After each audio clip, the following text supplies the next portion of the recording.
Here's what most people do, is they run away. When a wounded animal gets shot, they crawl deep into the woods and they bleed out and die. The only way to get out of a funk and have a comeback is to create what I refer to as framework.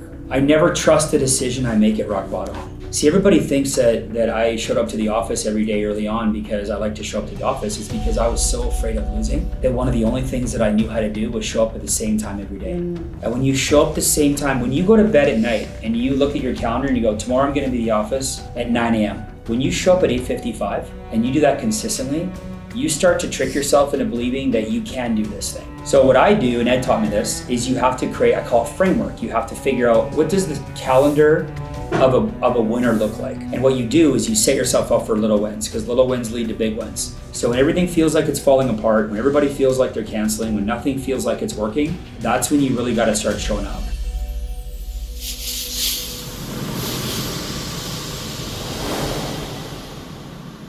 One of the biggest things on my mind here is this business can be quite emotional at times, and we always talk about not letting your emotions run your business. So if you have any suggestions on how to not let your emotions run your business. Okay. Can you maybe give me an example of how at times your emotions can get in the way? Potentially when we're sitting in front of a client and we presented a fantastic opportunity, potentially put hundreds of thousands of dollars into their retirement, better protection overall, but it's still at the same time they still can say no. How do we kind of take away our expectations and what we feel would be a fantastic opportunity? Yeah. I think that goes back to what I've been talking to you guys a lot about, is having the right amount of volume. Because when I know what it's like, I've been there. You're slow, not a lot is going on. You finally get on the phone, you pick up the 800-pound gorilla, you book 2 appointments, and you do 4 carry-back appointments, you run 19 scenarios, and then they say they're gonna go with somebody else or they're gonna think about it. It's when I have the least going on, I am the most up and down. That's just plain and simple. But it works both ways, Curtis. When I have the most going on and I close a huge deal, I'm excited, but I'm kind of like, what's next? Because you instantly move to the next focus. It's like NFL. If they play 17 games a year, if they played 1 game a year, it's a lot more emotional, right? But you win or lose that game, you got to get ready for the next game. The next game's coming up on Monday. So when you have consistent, so I'm talking to you about consistency. When you have consistent appointments, it takes the emotions out of it. You can't afford to be down. It's like, you don't have kids yet, right? But when I had kids, it's like, when I was single or with my girlfriend, it's like I could wake up and have a bad day or sleep in, or man, when you got kids pulling at your toes at 6 a.m., you can't really have a bad morning. Like, you have to get up. It's like Crohn's disease. It's like, I used to sleep through the night, and this is me being vulnerable, but like now I have an ostomy, so I have to get up twice a night, right? I have to get up twice a night to use the restroom. So it's like when you book volume and when you're consistent in the field, it takes a lot of the emotions out of it. Because when you have all this blank space, all you're doing is thinking. You're thinking. When you look at your calendar, if you have a whole bunch of blank space, there's way too much thinking time. So my first goal was to eliminate all my thinking time. I schedule time to think in the morning when I'm feeling good, right? And a little bit of time at night to reflect. During the day I'm in, I don't think that day about what I'm doing that day. I'm executing, I'm doing. Tonight I'll think about tomorrow. Tomorrow I'll just do tomorrow. Tomorrow night I'll think about Friday. But when you got lots of open space and you work super hard, look, it doesn't feel good when a teammate quits you've been chasing for a while. It doesn't feel good when a client cancels. But when you work on a deal and a client cancels that deal and you have 4 new qualified appointments on Friday, you feel okay about it. So when you get that volume down that we've been talking about, a lot of the emotions will leave your business. You won't have time to celebrate like you do now, and you won't have time to wallow like you do now. It takes away all that. You're just next up. So that's a really good question. I think a lot of people struggle with that. Yeah. Who's next? I will. So you deal with a lot of people, talking with a lot of people, getting in front of crowds of people all the time, and it gets extremely stressful in some cases when there's people coming at you from all angles. How do you deal with all of the stresses that come with coaching a whole bunch of people and dealing with Like all of their emotions that come with it, because Okay. they bring in their stresses to you as Yeah. well. So how do you deal, like, how is their mental capacity? What do you do to deal with dealing with those struggles? wow, that's huge. In the beginning, I really struggled with that. So in the beginning, every time I met with somebody at an event, so like you go to events, you speak at an event, and you'll see when you speak at somebody else's event, there'll be a lineup for you too. So it's not just me, it's for everybody. There's gonna be a lineup of people, and one by one they would come. And it's interesting because when people come to you that you don't know, they feel like they can tell you anything. So they always tell their, I don't wanna say the sob story, but their powerful story. I almost died, I lost my daughter, I have diabetes, I'm on my 4th marriage, on my last dollar, and then it's one by one by one by one by one, and then you start to build a team, and you have people at your desk and they're pouring their heart out to you, and you never really want to stop that because it's not fair. But I had a coaching call with Ed Milet once, and I asked him this question. I said, Ed, how do you do it? I said, I have these people in my business and I'm still small, but they come in and they pour out their hearts to me, and some of them don't do it, and I get really down and I get really, or they drain me. And he goes, listen, he says, you got to protect your energy. When somebody comes to talk to you, you got to be in the moment and get down, like be in the moment, like really connect with them and listen. But he says the second that they walk away from you, the second you completely detach yourself from everything that they said. You never attach your emotions to what somebody tells you. You only attach your emotions to what somebody does. That's it. When he told me that, because like you think about it, you get a husband and a wife, they're sitting at your desk, they're crying hand in hand. Steve, we want to win, we want to win, we want to win. And then they leave and they don't even come to the next meeting. Right. Like, what the hell is going on with these people? And then you're up, you're down, you're attached to their emotions, you're drained, you're so tired, you're chasing everybody. But then you realize, like, the second that door closes, I'm thinking about my kids and my family, and my wife. And I'm thinking about the dinner I get to have with you, and I'm thinking about the meeting that I get to have with Fallon. You have to completely separate. Every time you have a conversation, you cannot hold on to that conversation. It even comes with challenging conversations with your uplines, your sidelines, your downlines. Like throughout the day, I have challenging conversations with people. Sometimes SMDs and I have challenging conversations. And I used to hang on to that. I used to think about it lots. But now I just made a rule. I'm like, the second that's over, if I need to address it again, I'll schedule time to address it, but I'm not going to think about it. Or else I'm no good to anybody. I get home, I'm frustrated, I'm mad at my kids because of that. So when I change that, I imagine my body, like I just imagine my body with like saran wrap all around it. And it's a thing where I don't absorb people's energy. I don't absorb people's energy. I used to. Now, if I hang out with you all the time and you're my best friend or my assistant and you have low energy, I'm going to call you out on it because I'm around you. I have to be around you. Like, bro, you got to change your energy. You're bringing me down. But in general, if you got a bunch of people around you and they drag you down, that's a you problem now. So I made it my problem, not theirs. And ever since that moment, honestly, I feel great. I guess the second part of that is you also have to know which questions not to ask, when not to ask a follow-up question. I'll give you an example.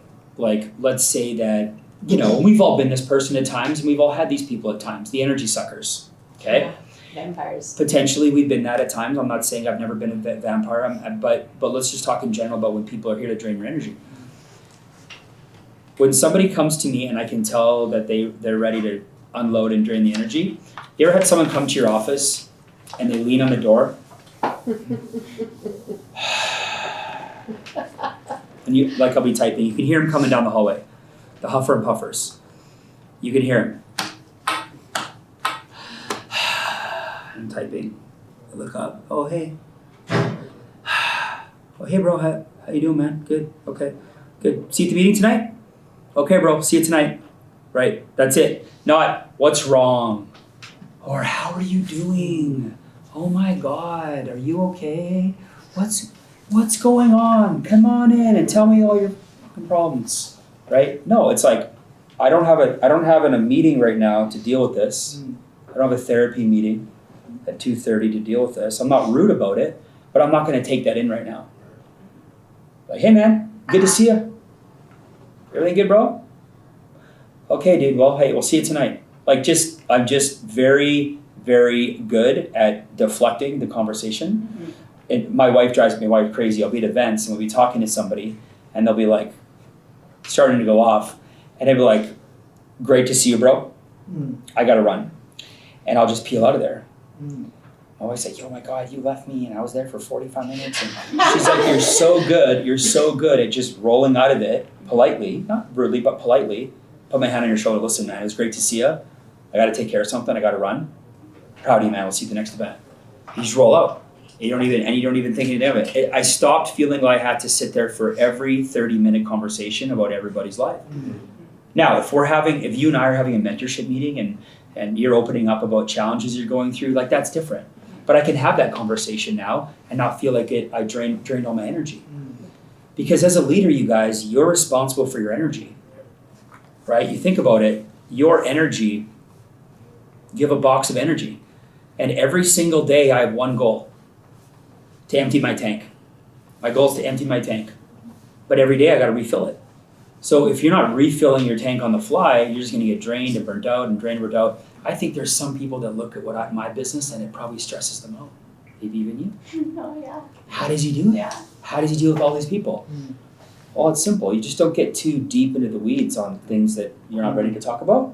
You spend time with people that are feeling good and on fire, and every once in a while you deal with a challenge and you don't overthink it.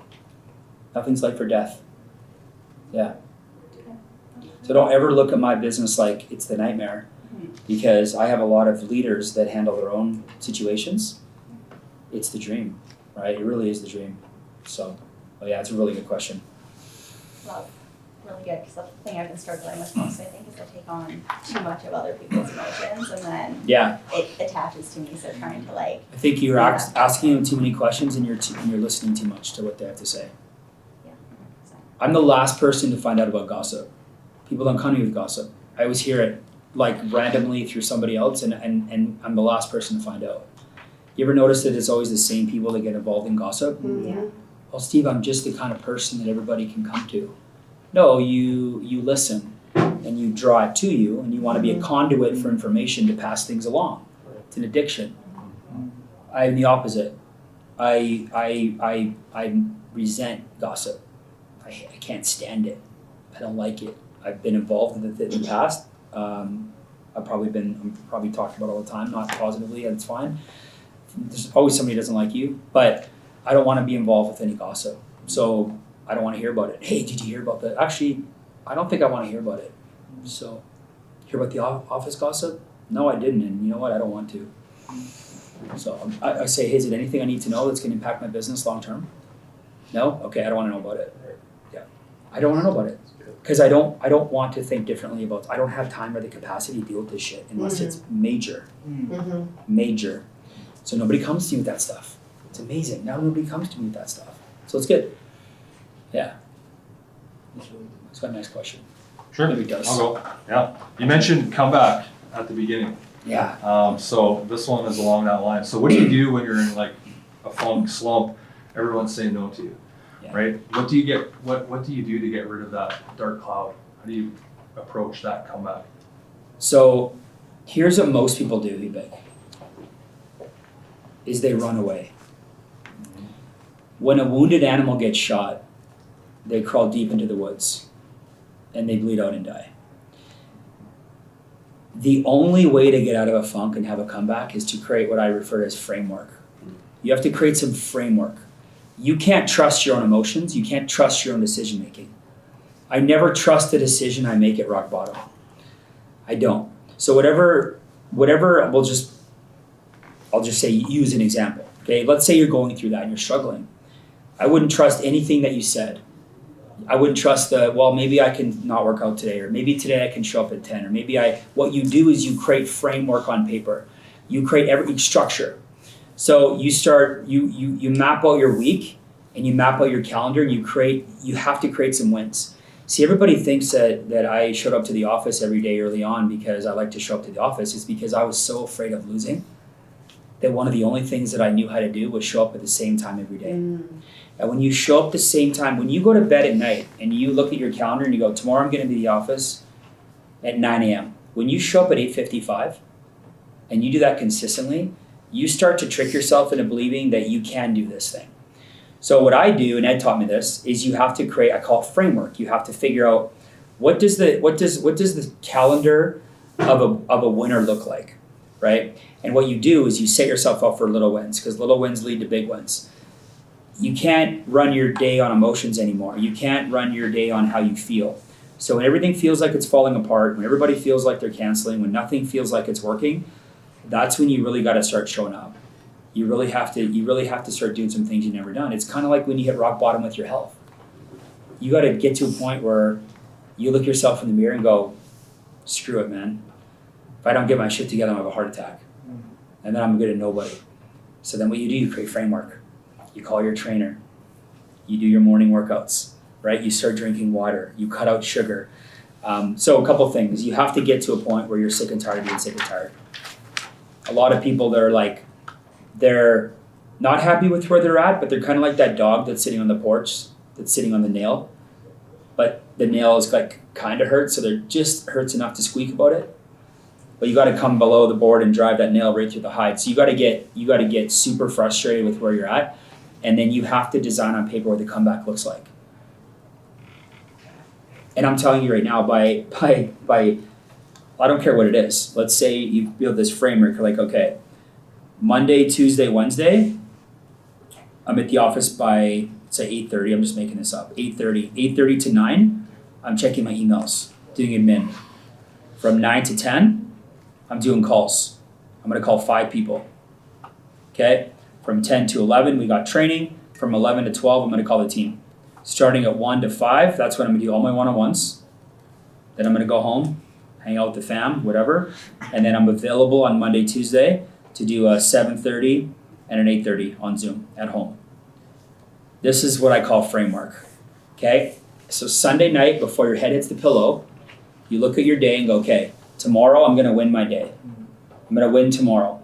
I'm gonna get up at the exact time you say you are, whatever it is, 6:45 or at 5 a.m. and go to the gym. You have to start doing everything you say you're gonna do. So set yourself up to win. Don't do some crazy shit you can't commit to.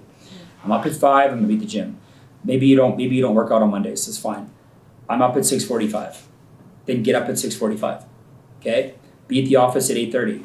8:45, you broke a promise to yourself. You gotta start over again, right?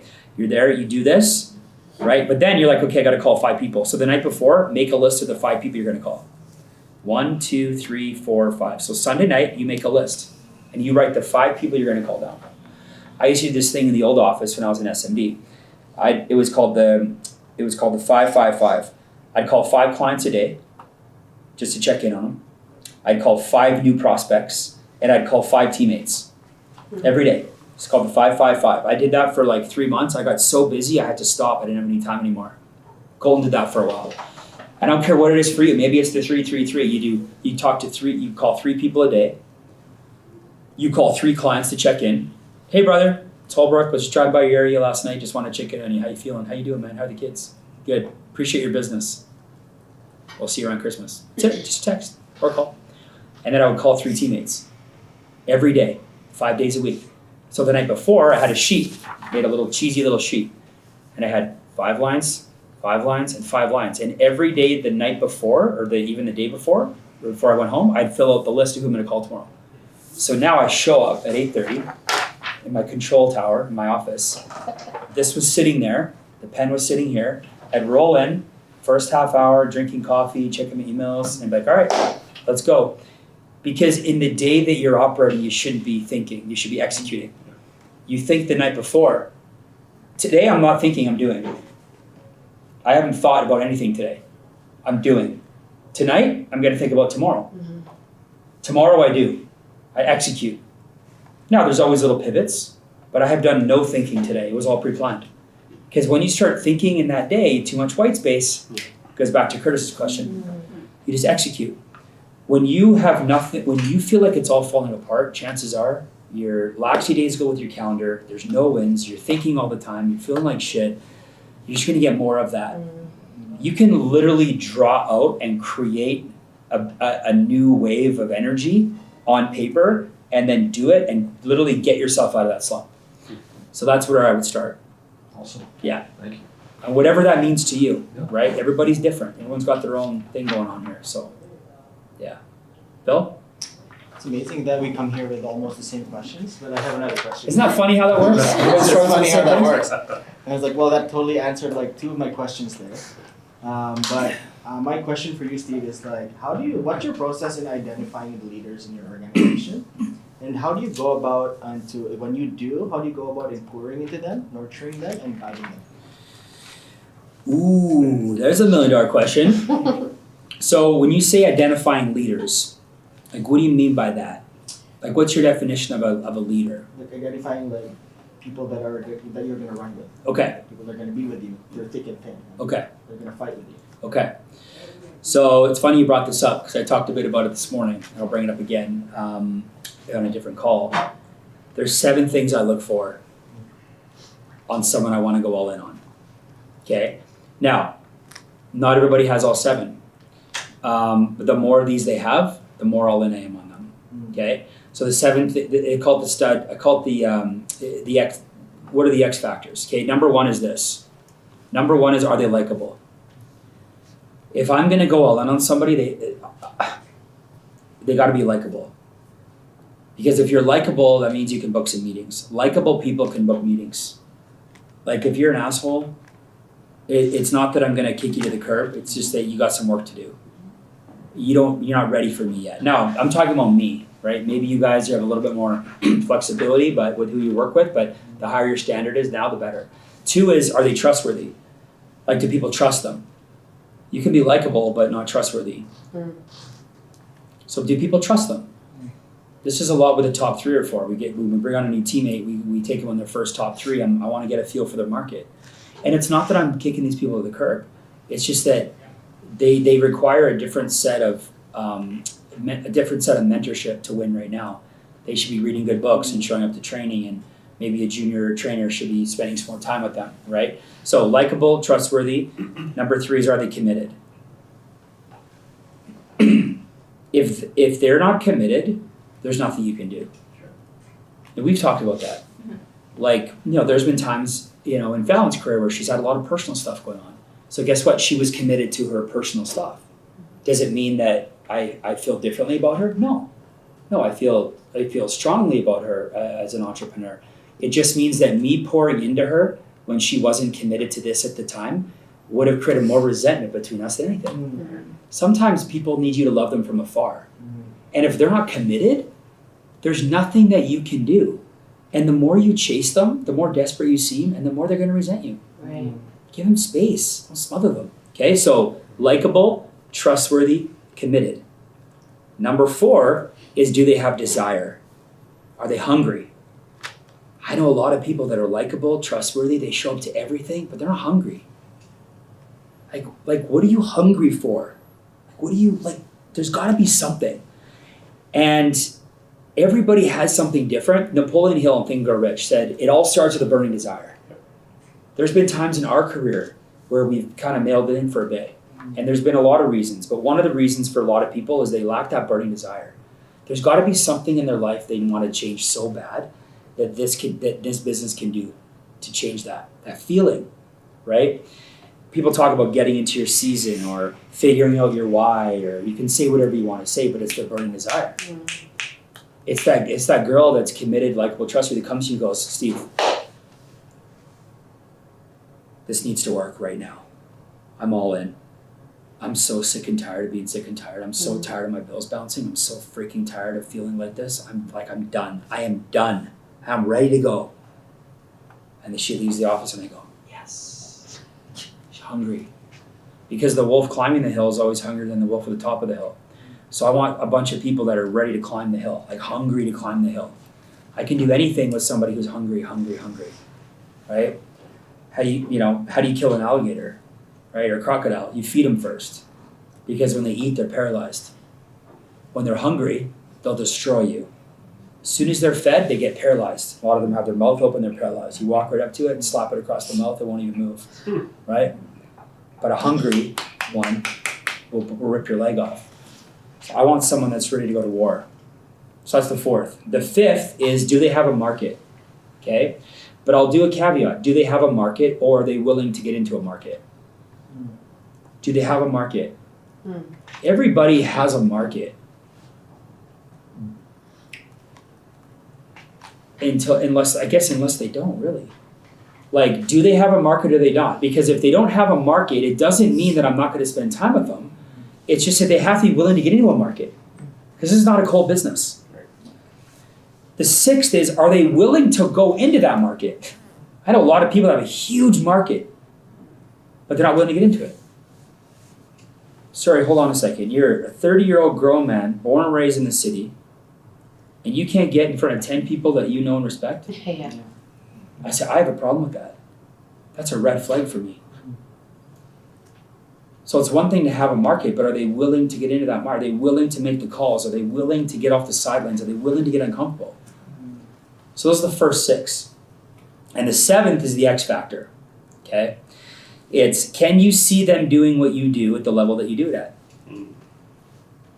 Can you see them doing what you do at the level that you do it at? I think you guys look at me like I have all these special leadership skills and I'm so far ahead. And you know what? There's certain things that I've developed over the years because I've had more exposure. But I'll tell you this. When I look at you guys, there's not one of you in this room that I believe in my heart can't build what I built. Because I know what it took to get here, and it was nothing extraordinary. It was just a lot of hard work and a lot of personal growth. You guys would not be in this room if I didn't believe that you all have the ability to do what I do at the level that I do it at. Are there some things you're going to have to learn? Yeah. Questions you're going to have to ask? Yeah, we're doing that right now. But everything that it's going to take for you to get to where I'm at, I'm willing to teach you. There's no secrets here. So when you have somebody in your team with those qualities, you literally go all in on them. As Ed would say, you try and get in their wedding party. You want your voice to be the first whisper they hear in the morning. You want to be the last voice in their ear before the head hits the pillow. You go all in. You run with them. You make calls with them. You do whatever it takes until they're not committed, until they're not hungry. And that's how I build my business. Every time I look at my base shop and when I latch onto somebody, so you think of it like your base shop is like training camp. 70, 80 football players show up to training camp, but only a handful make the team, right? Everybody you recruit is not your forever teammate till death do us part. They're all in prospect camp, and they're all fighting for a job to be a senior broker. And when you have that kind of that swag and that feeling, if you're everybody's like buddy and everybody's buddy and friend and pouring, like you're just like venting to each other about life, and look, you got to decide, are you going to be their friend or are you going to be their leader? Now I'm friends with all my leaders, but I decided a long time ago that I don't want to just be one of the guys, I want to be the leader. So do you want to be one of the guys or do you want to be the leader? Right? And one of the guys acts like one of the guys. It's one of the reasons why I stopped drinking alcohol. I have nothing wrong. I have nothing against people that drink. My wife drinks. I like when she drinks. She's fun when she drinks. I have no judgment around that. But for me, if my lips get even a little bit loose or slow and I lose my wits about me, then I don't feel like I'm on my game. I never want to put myself in a position where I'm sloppy or loose or I make a bad decision, right? Or do something stupid. Because I'm so focused on being the leader that I need to do some things that the leader would do. Now, it doesn't mean that I don't let my hair down and shoot golf balls and drop some F-bombs, and that's because that's who I am. But, you got to decide. You got to decide. Do you want to be a leader or do you want to be a follower on someone else's team? Right? So anyways, when you have someone who has those 7 qualities or a bunch of them, That's who you go all in on. Look at Colton Burr. Likeable, trustworthy, super committed, super hungry, had a market even though he was 19, his mom, was willing to make calls, and I could see him doing what I did at the level I did it, even though he didn't believe it in himself. Go all in on it. Mm-hmm. So it's not, it's so interesting. Everyone's like, I just got to get a bunch of 19-year-olds on my team. I just got to get a bunch of 35-year-olds on my team. No, you got to get a bunch of hungry people that are fired up to do something big with their life. That's who I look for. Mm-hmm. That's it. I don't care what shape, size they come in. Yeah, you need some young guys to bring the energy, and you need some old guys to bring the salt and pepper. But in general, it's the qualities inside somebody that makes them great. Yeah. So, really good question. Yeah, really good question. Wednesday? I guess it's me. It's your turn. The other day we had a call in the MD Accelerator, and you said everyone thinks there's this huge difference between MD and SMD, and I'm starting to see that that's not really the case as far as how we're training and tracking and all that kind of stuff. But if you were to say one thing that you changed or wish you had changed earlier from MD to SMD, that would have made a huge change in your business, like going from junior partner to senior partner, from not ownership to ownership, to how you run your team, anything, what would you say it is? Ooh, that's a great question. Thanks. Yeah. I think that the gap between MD and I think there's a huge gap between SMD and EMD. Mm-hmm. You guys see it all the time. The gap's way too big. Yeah, there's a lot of great things that happen in SMD, like, yeah, you get ownership and it's your shop, but that feeling wears off pretty quick. Yeah. Because although your income comes up, the responsibility that comes with being an SMD almost outweighs the income. So it almost levels it out. You get paid a bit more, but now you have all these responsibilities. You got to send in your recognition to me every month. You got to be accountable on the SMD chat. You were the top 5 on the MD board, and now you're the bottom 5 on the SMD board. Mm-hmm. There's a lot of responsibility. You got to sign off on all the exceptions. Mm-hmm. You got to sign off on all the MTS forms. You got to sign off on all the supervisions across Canada. Like, there's responsibility to come with SMD. Now, you embrace it. You get an assistant, embrace it. It's so worth it. But the biggest thing that I wish I would have had is exactly what I told you guys on that MD call. You have to start looking past SMD. Mm. This is not about being an SMD. Yes, we're going to celebrate you. Yes, we're going to build you. You're going to get a cake and you're going to get your face on a picture somewhere. But you're going to get real sober real quick. And you're going to be sitting there going, okay, what's next? I'm an SMD, now what? There's got to be more to it. So what I would have focused more on is I would have focused more on license count. Okay. License count, volume, recruiting numbers. Like if you're recruiting 10 as an MD. So things like this, like once you get close like Audrey is, you start to identify who your strongest leg is. Right. So 3, 4, 5 months, 6 months even before you go SMD, mentally, I would start not even mentally counting anything that strongest leg does outside of me. Because let's say Audrey's strongest leg is here. This leg is going to be gone. So this is her base shop, right? So she might have done 8, but if 5 were here, her base shop did 3. Right. Her base shop is 3. So but it shows 8. She's winning contests. She's on the leaderboard. We're clapping for her. She's going to speak in Edmonton as an MD. But as soon as she goes, she's down to 3 or 4 licenses. Right. So don't abandon them. Doesn't even have to be spoken. You don't have to say anything. But mentally, you need to start operating like you're an SMD. So once you identify your strong leg, then you need to start to focus on another strong leg. Like you need to have a lead. Like that's how I thought. That's how I would have thought more, especially at your guys' level. You need to think beyond SMD. Think about 15 licenses, 20 licenses. How many licenses do I have net of my strongest leg? How wide am I net of my strongest leg? How long is it going to take me to get to 20 licenses net of my strongest leg? Right? What's EMD? How many licenses is EMD? Start thinking about that stuff now as inspiration. And back to Nathan's question, when you're building your framework and you're setting up your day, it should be for you to blow through SMD onto EMD, and that should be inspiring you.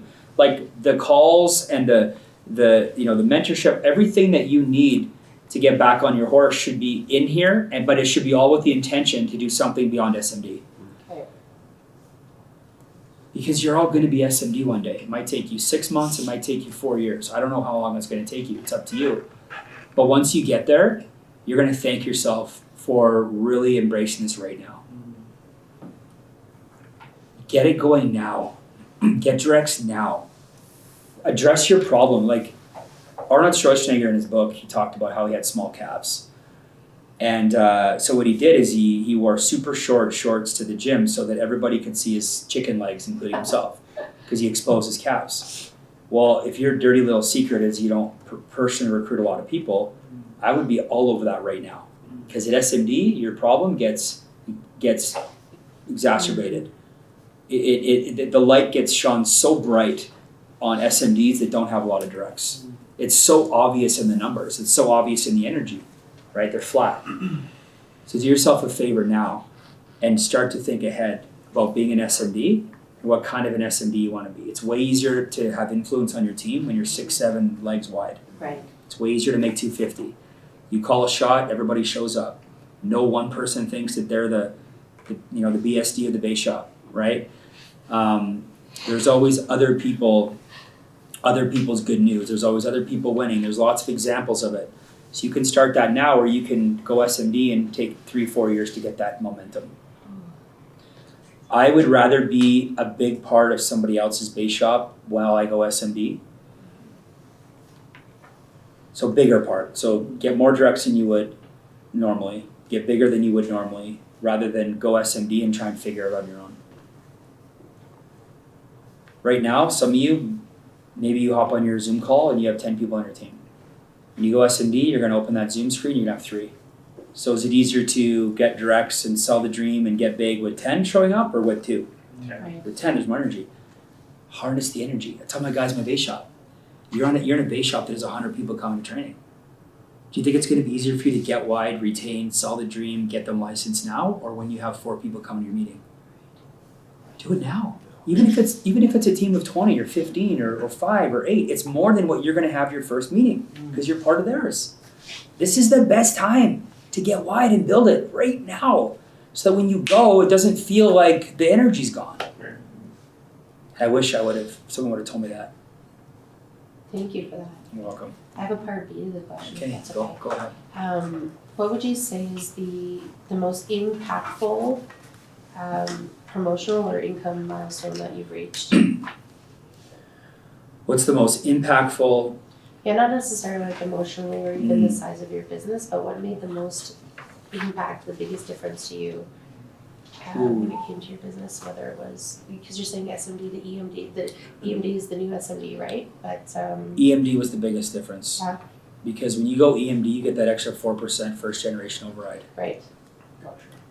Okay. So you get an extra 4% on all your direct SMDs. So instantly, it's a $4,000 a month raise, right? So our first generation override is not 12%; it's 16%. Oh wow.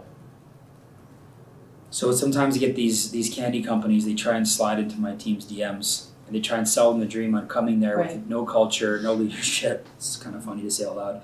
No culture, no leadership, no environment. But hey, come over here. We're going to give you an extra 8 or 9% on your personal pen. And my whole thing is, if I was king for a day, I would take the SMD contract. I would lower my personal contract to 60, and I'd put that in the super base, and I'd have a 22% override in the super base. They're trying to exchange 4 or 5% higher on one license, which is you, for 4 or 5% on unlimited amount of licenses. Right. Why would I come there and take 10% more on one license? When their first gen override is 8 and ours is 16, I get 8% extra on 300 licenses. And you're selling me on 10% on one? They're selling the self-employed dream. This is the business owner dream. There's no comp model that can crush ours within a more agency model. But you don't get access to that extra 4% bonus until EMD. Okay. EMD is a big one. And then EVC is a big one too. Yeah, EVC, there's some insurance profit sharing that happens at EVC. So yeah, it's But EMD was a big one. Yeah, that first gen override is powerful. Yeah. Thank you for that. Think about an average SMD does called 40,000 points, right? 40,000 points. Call it 50,000 points for some. That's 16%. It's $8,000 a month. It's real money. The average Subway franchise is $257,000 in Canada. The average Subway franchise owner, after all their expenses, nets 40,000. Wow. So to make 120,000, you have to invest $750,000 in Canada. I just did the whole research on this last week. And here, you make $4 to $5, $6,000 off each SMB without investing $250,000. So I do a lot of that kind of research to resell myself the dream every day on why our business is the best. So, yeah. I love it. Next one for me, for you, Steve. With the level of success that you have in your business right now, how do you consistently stay approachable? Like, ego doesn't seem to be an issue. How do you keep your ego in check and continuously stay the most humble guy in the office, it feels like? Oh, I appreciate that, man. I just think I remember, like, I always think back to where I was where you were at, right? I was where you were at, bro. I remember being an MD, having a good month and a bad month and not being where I want to be. And I remember how it felt going to events and going to offices and approaching people. And I think for me, like my whole life, like being really small and having Crohn's disease and really battling with my health, I always felt a little bit like the underdog. I was like the really nice kid that got picked on a lot. And I never wanted to make anybody else feel like that. Even in the business, even in our business, you go to events and stuff, and you see other people potentially, or other teams or other companies, and they brush you off. It just sucks. It's just such a bad feeling. So that's part of it. I never want anybody to feel that way. And for me, like when I was where you were at, I looked at somebody who made $1 million a year and thought that's success. But where I'm at, I don't look at that as success.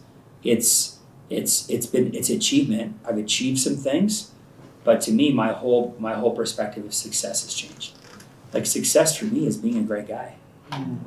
It's being a good dad. It's making a mistake and apologizing for it. It's having a conversation with a teammate and calling them later going, dude, I shouldn't have said that. That was too intense. I apologize. That's success. So to me, success is about, success used to be about competing, and now it's creating. I want to create. I want to build people. I want to help Fallon, right? I want to help Fallon get to SMD. I want to help her get to 100K. I want to help Wency make 250. Like, that's what I want to do.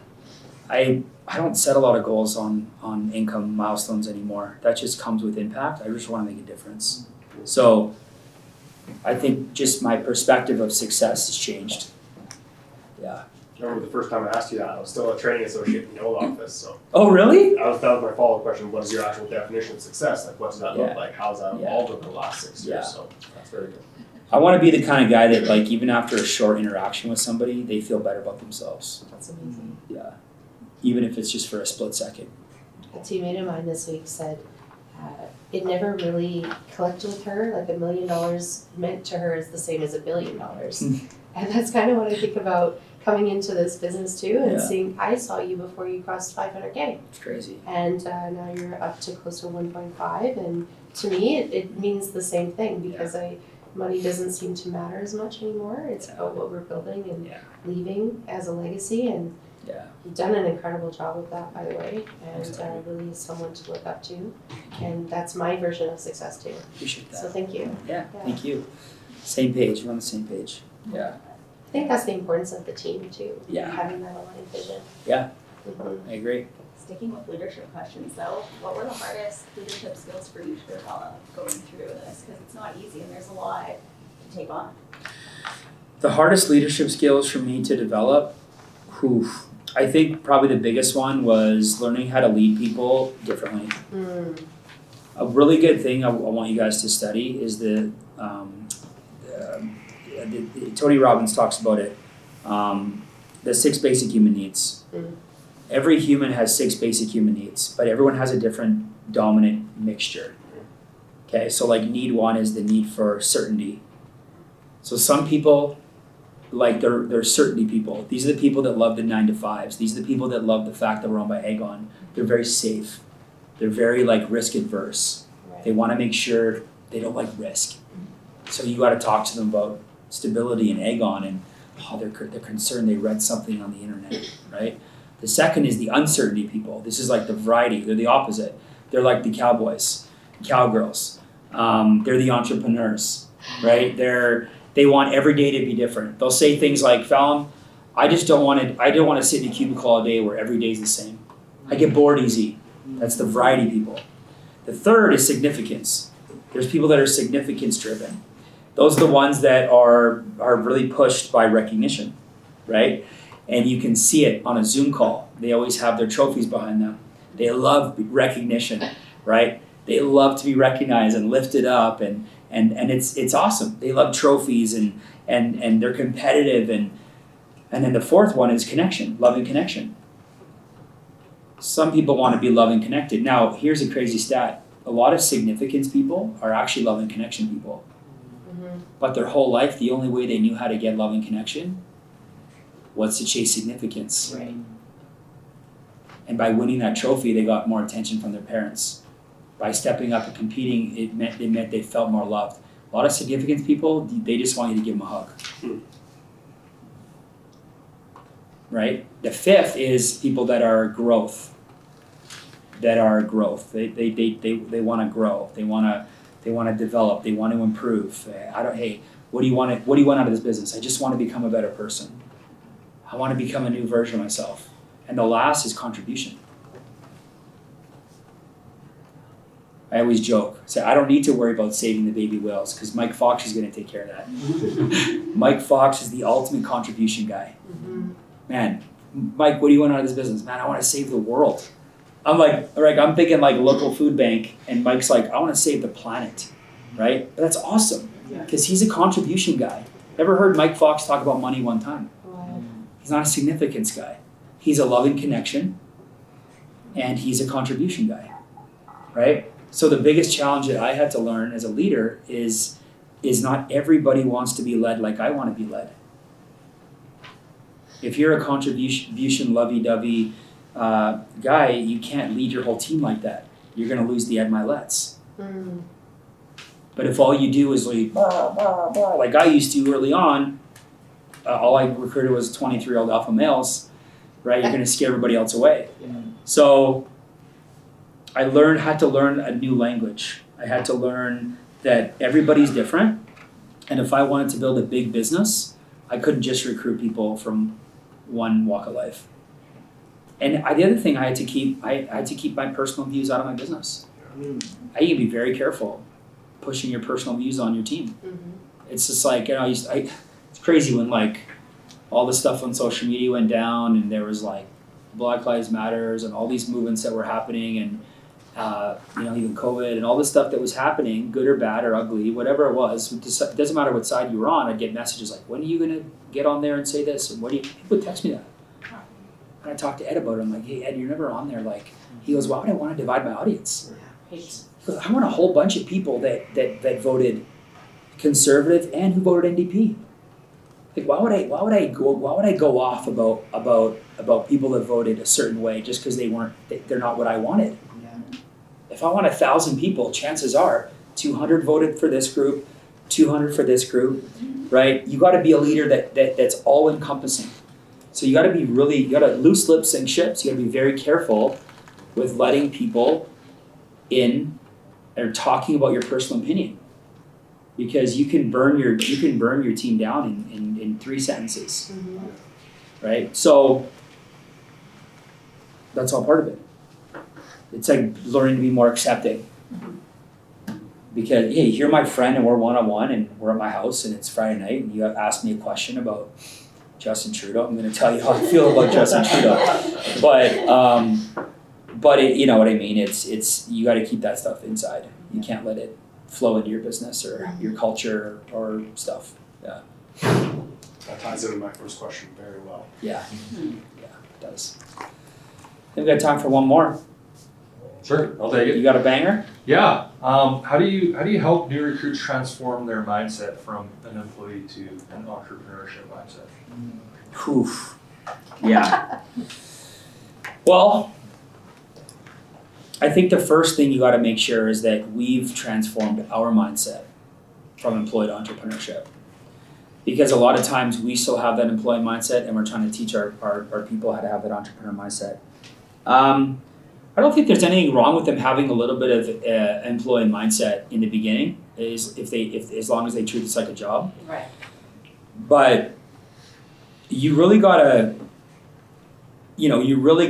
instill the fact that, they're in control of their own destiny here.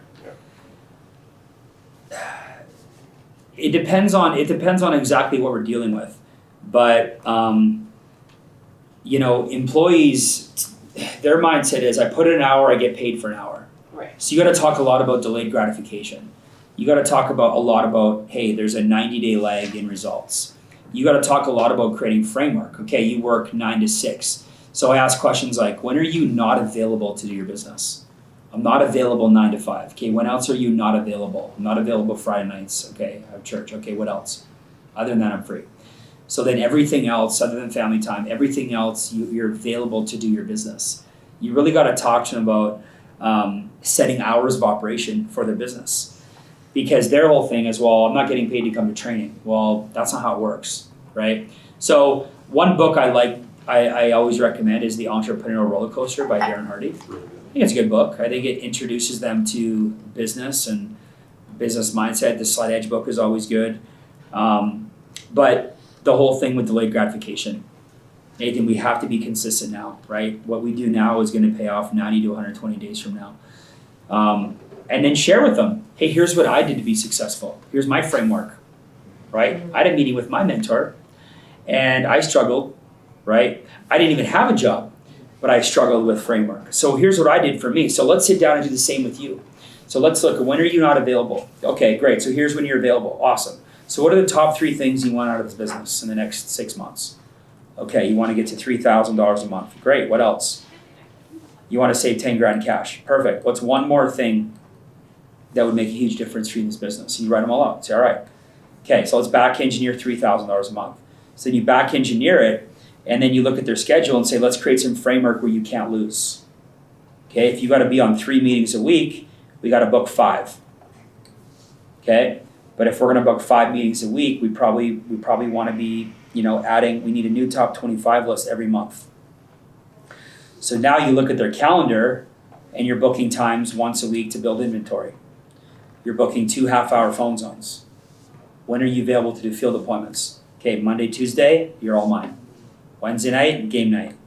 Thursday, family hockey. Friday's date night. Sunday's church. Saturday from 1 to 3, you're all mine. How does that look?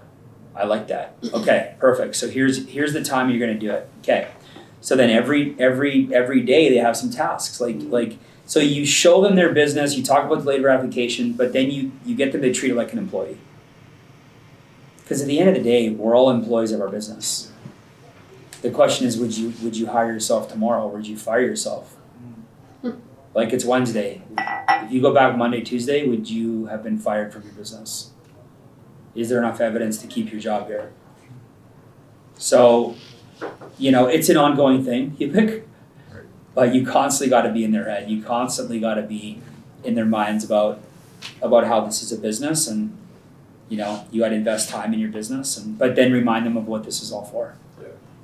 Right? This is why we're doing it. This is why we're here. This is how it's going to be so great when. So, if you like this training, make sure to watch this next one because I know you're going to love it.